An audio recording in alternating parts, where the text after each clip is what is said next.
Okay, surds. First thing with surds is we need to write our square numbers.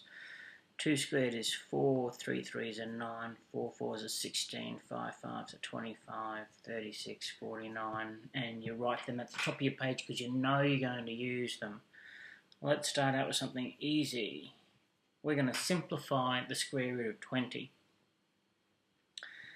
So we want to think of a square number that divides into 20, and we can see 4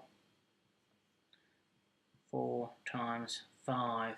You can see that how we haven't changed the line, so I can put an equal sign there because 4 times 5 is 20.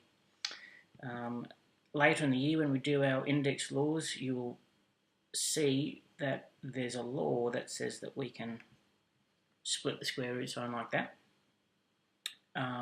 At the moment, you're just going to trust me that you can. And the reason why we wanted to pick 4 was because 4 is a square number, and the square root of a square number is actually just a number, isn't it? What's the square root of 4? 2.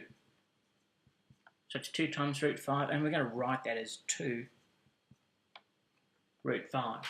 So we're saying that 2 root 5 and root 20 are equal. They're the same.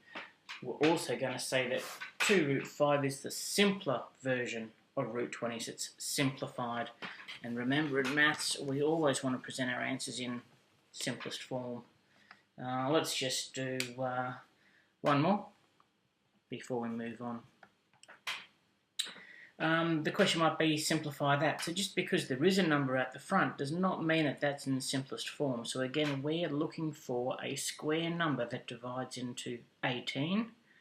Let's go 9. So we're going to go, what's in between the 3 and the square root sign is a times. So we'll just whack that in. 18 is 9 times 2. And it's just a good habit to get in to put the square number first. So the 9 goes before the 2.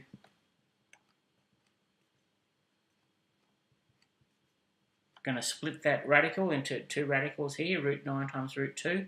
And we've done, we want this square number because the square root of 9 is actually 3.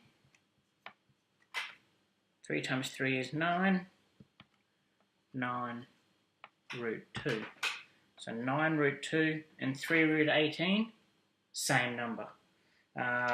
It's pretty easy, but don't forget, practice makes perfect, so make sure you do as much practice as you can.